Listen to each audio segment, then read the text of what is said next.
Welcome to Charts Today. My name's David Linton, and today's edition for Tuesday, the 18th of January, comes to you from Fuerteventura in Spain.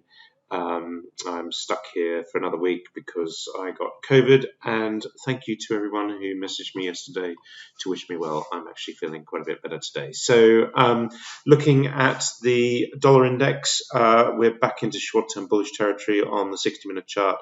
So the short-term view is looking better, finding some support there at around 94.70. Be interesting to see whether we can now just break above the cloud there, but it's likely to happen because if we look at the euro dollar, we see here how we've actually fallen already below the cloud. So we're expecting that.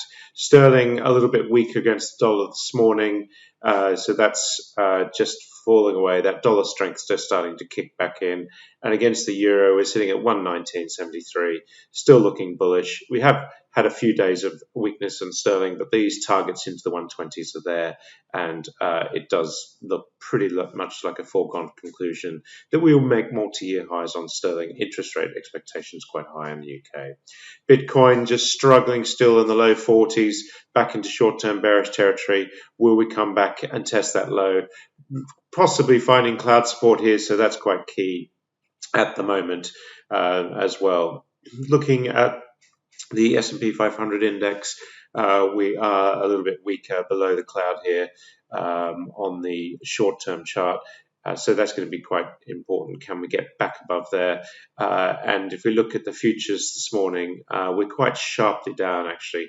Down 1% on the S&P and on the NASDAQ, 1.67. Of course, markets just say it was a holiday, so it'll be interesting to see how they open, but all the signs are that we're going to open much lower. Tech stocks looking very vulnerable. They're down 1.6% on the future. And the VIX volatility has leapt. It's up 11%, back above the 20 level. That's the fear index above 20 is when markets are fearful. And we're seeing the knock-on effect in Europe with those futures. We're seeing the FTSE future down 0.75%. The DAX in Germany down over 1%. So that's fallen back below the cloud. Markets actually just looking really quite fearful. The CAC Quarant's down. Japan was down 0.4%.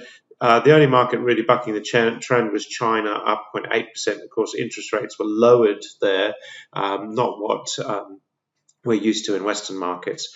So that has buoyed equities a little bit. Looking at the Sensex, in India down very slightly, and the Aussie market down very slightly. We'll look at the energy mix in a minute. Soft commodities, we've got wheat up 1.3%. And corn as well, so that's quite key.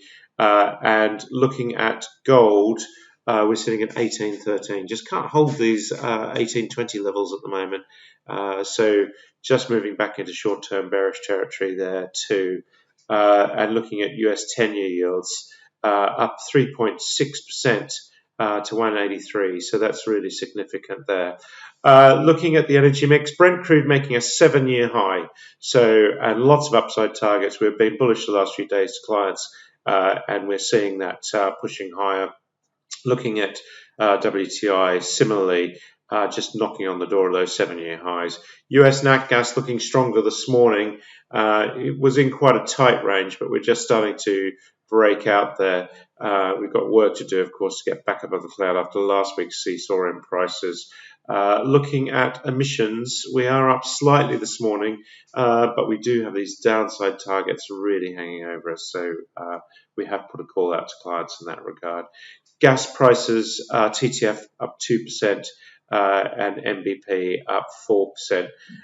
We do have some new upside targets emerging there, so it looks a little bit better. But it's a really tough call at the moment while we just teeter along in this range. So we're really waiting for a break of that. And German power is up this morning. We're neutral, just again below 110. We're bearish. We've got targets in either direction. That's it for today. Until tomorrow, happy charting. See you then.